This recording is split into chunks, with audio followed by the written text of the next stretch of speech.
മഫ്രിയാന എന്ന പദത്തിന്റെ അർത്ഥം ഫലം കായ്ക്കുന്നവൻ, ഫ്രൂട്ട് ബിയറർ, ഫലദായകത്വം ആണ് മഫ്രിയാന എന്ന പദത്തിന്റെ അർത്ഥം. മഫ്രിയാന എന്ന പദം സുറിയാനിയിൽ രൂപപ്പെട്ട പദമാണ്. പിന്നീട് അത് അറബിയിലേക്ക് വരുന്നുണ്ട്, അറബിയിൽ നിന്നത് ഇംഗ്ലീഷ് ഭാഷയിലേക്ക് വരുന്നുണ്ട്. ഇവിടെയെല്ലാം ഈ മഫ്രിയാന എന്ന പദം കാണാൻ പറ്റും. പക്ഷെ അതിന്റെ മൂലപദം സുറിയാനി പദമാണ്. ആ പദത്തിന്റെ അർത്ഥം ഫ്രൂട്ട് ബിയറർ, ഫ്രൂട്ട് വഹിക്കുന്നവൻ, ഫലം കായ്ക്കുന്നവൻ. അപ്പം ഗോത്രപിതാവായ യാക്കോബ്, ഗോത്രപിതാവായ യാക്കോബിന്റെ പേരിലല്ല യാക്കോബായ സഭയ്ക്ക് ആ വിളിപ്പേര് വന്നത് യാക്കോബ് വൃതാനായുടെ പേരിലാണെങ്കിൽ പോലും ഗോത്രപിതാവായ യാക്കോബ്, ഇതെല്ലാം ഒരു ആത്മീക പ്രിൻസിപ്പിളായിട്ട് നമ്മൾ കണക്കാക്കുമ്പോൾ യാക്കോബ് അനുഗ്രഹിക്കുന്ന അനുഗ്രഹം നിങ്ങൾ കണ്ടോ? ഉൽപ്പത്തി പുസ്തകം 49 Joseph is a fruitful bough, even a fruitful bough by a well whose branches run over the വാൾ.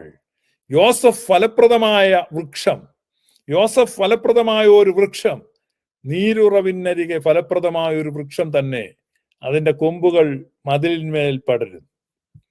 നമുക്കറിയാം പിന്നീട് ഈ യോസഫിനെ പറ്റി യാക്കോബ് പറയുന്ന ഈ വലിയ പ്രസ്താവന. കാരണം അവരുടെ ജീവിതത്തിന്റെ പ്രതിസന്ധിയിൽ ആ കുടുംബത്തിന്റെ വീണ്ടെടുപ്പ്, രക്ഷ ജോസഫിലൂടെയാണ് സാധിച്ചത്.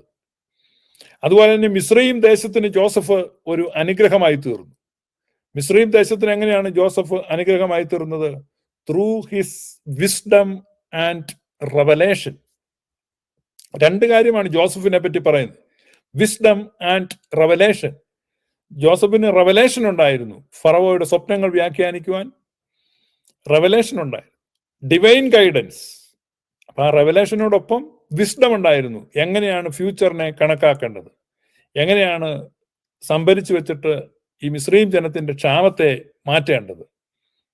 ഇപ്പോ പുതുതായി വാഴിക്കപ്പെടാൻ പോകുന്ന ഈ ജോസഫിനും ഈ അനുഗ്രഹങ്ങൾ ഉണ്ടാകട്ടെ. നിശ്ചയമായും ഫലപ്രദമായ ഒരു വൃക്ഷമായി മഫ്രിയാനയായിട്ട് വരുമ്പോൾ ആ റെവലേഷനും വിസ്ഡവും പരിശുദ്ധ സഭയുടെ സത്യ ഉപദേശത്തെ യഥാർത്ഥമായി ഉൾക്കൊണ്ടുകൊണ്ട് ജനത്തെ പരിപാലിക്കുവാനും നയിക്കുവാനും അതിനുള്ള ഡിവൈൻ റെവലേഷൻ ലഭിക്കുന്നതിനോടൊപ്പം ഫ്യൂച്ചറിനെ, ക്ഷാമത്തെയാണ് യോസഫിന് നേരിടേണ്ടി വന്ന.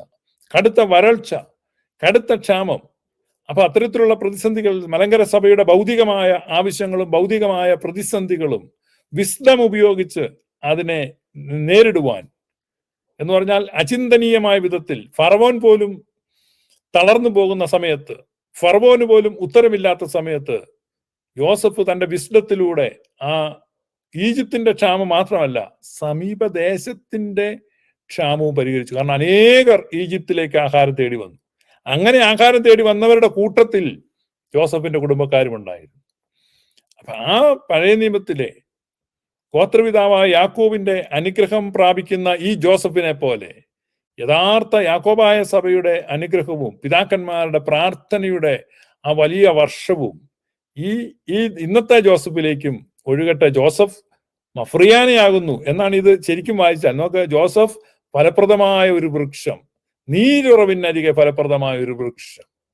പരിശുദ്ധ അന്ത്യോക്യ സിംഹാസനത്തിന്റെയും പരിശുദ്ധ സുറിയാനി സഭയുടെ വാങ്ങിപ്പോയ പിതാക്കന്മാരുടെയും പുണ്യവാന്മാരുടെയും പുണ്യവതികളുടെയും സഹതന്മാരുടെയും മൗദ്യാനന്മാരുടെയും എല്ലാം വലിയ പ്രാർത്ഥനയാകുന്ന നീരുറവിന്റെ അരികിൽ, ആ പ്രാർത്ഥനയുടെ നീരുറവിൽ നിന്ന് അനുഗ്രഹങ്ങളും നന്മകളും സ്വാംശീകരിച്ച് തഴച്ചു നിൽക്കുന്ന, ഇല മാത്രം കാണിക്കുന്ന, ഇതുപോലെയല്ല, ഇലയോടൊപ്പം ഫലം കായ്ച്ചു നിൽക്കുന്ന, മതിലിനപ്പുറത്തേക്കും പടരുന്ന, എന്ന് പറഞ്ഞാൽ സമുദായത്തിനപ്പുറത്ത്, സഭയ്ക്കപ്പുറത്ത്, മതത്തിനപ്പുറത്ത് സകല മേഖലകളിലേക്കും അനുഗ്രഹമായി തീരുന്ന ഒരു സഭയായി യാക്കോബായ സഭയെ ഫ്യൂച്ചറിസ്റ്റിക് ആയിട്ടാണ് ഞാൻ പറഞ്ഞത്, ഫ്യൂച്ചറിൽ വളർത്തുന്ന ഒരു ജോസഫായിട്ട് ഈ വാഴിക്കപ്പെടുന്ന തിരുമേനി മാറട്ടെ. കാരണം ഇത് ഗോത്രപിതാവായ യാക്കോബിന്റെ അനുഗ്രഹമാണ്. ആ യാക്കോബിന്റെ അനുഗ്രഹം അതേപോലെ ഈ പുതിയ ജോസഫിലും ഉണ്ടാകട്ടെ എന്ന് ഞാൻ ആശംസിക്കുകയാണ്, പ്രാർത്ഥിക്കുകയാണ്. കാരണം മലങ്കരയിൽ കാതോലിക്കേറ്റ് എന്ന് പറഞ്ഞാൽ, ഞാൻ വീണ്ടും പറയുന്നു, അതൊരു പുതിയ പ്രസ്ഥാനമോ പുതിയ കാര്യമല്ല. എപ്പോൾ മലങ്കരയ്ക്ക് ആവശ്യമെന്ന് തോന്നുമ്പോൾ അപ്പോഴൊക്കെ ഈ പരിശുദ്ധ സിംഹാസനത്തിൽ നിന്ന് മഫ്രിയാനമാരെ ഇവിടെ അയച്ചിട്ടുണ്ട്. ഇപ്പോൾ മലങ്കര സഭയുടെ ഈ സന്നിഗ്ധാവസ്ഥയിൽ മലങ്കര സഭയെ ഈ വലിയ ഒരു പ്രതിസന്ധിയിലൂടെ നടത്തിക്കൊണ്ടു പോകുവാൻ അഭിഷിക്തനായി മടങ്ങി വരുന്ന, അല്ലെങ്കിൽ അഭിഷേകം ചെയ്ത് പരിശുദ്ധ സിംഹാസനം അയക്കുന്ന ഈ പിതാവിന് സാധിക്കട്ടെ എന്ന് ആശംസിക്കുകയും പ്രാർത്ഥിക്കുകയും ചെയ്യും.